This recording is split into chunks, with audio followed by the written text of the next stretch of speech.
Welcome to PM7 politics. టీడీపీలో ఆ MLA తీరు సంచలనంగా మారుతుంది.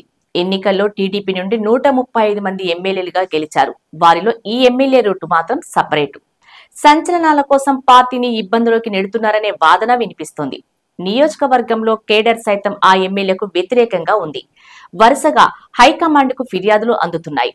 ప్రతిపక్షాలకు అవకాశం ఇచ్చేలా వ్యవహరిస్తున్న ఈ ఎమ్మెల్యే శైలి చంద్రబాబుకు పరీక్షగా మారుతుంది. తిరువూరు ఎమ్మెల్యే కొలికపూడి శ్రీనివాసరావు అత్యుత్సాహం పార్టీకి సమస్యగా మారుతుంది.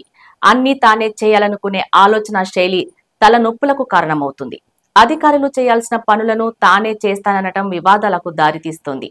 ఎవరైనా ఏదైనా సూచన చేస్తే రివర్స్ అవుతుండటంతో పార్టీ ముఖ్యులు వేచి చూసే ధోరణితో ఉంటున్నారు.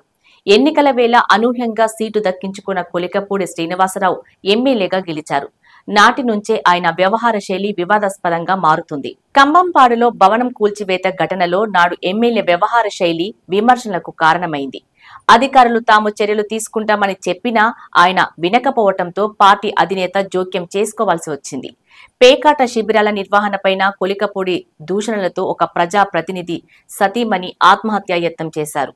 ఈ అంశం రాష్ట్ర స్థాయిలో సంచలనంగా మారింది.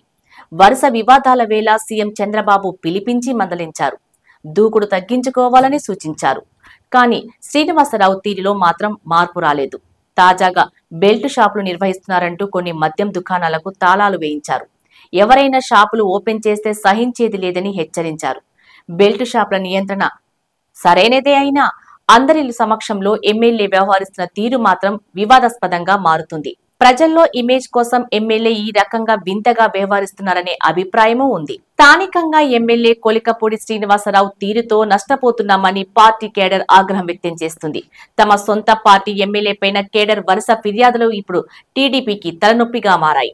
మరి ఎమ్మెల్యే కొలికపూడి శ్రీనివాసరావుపై నాయకత్వం ఎలాంటి చర్యలు తీసుకుంటున్నది ఇప్పుడు ఆసక్తికరంగా మారింది.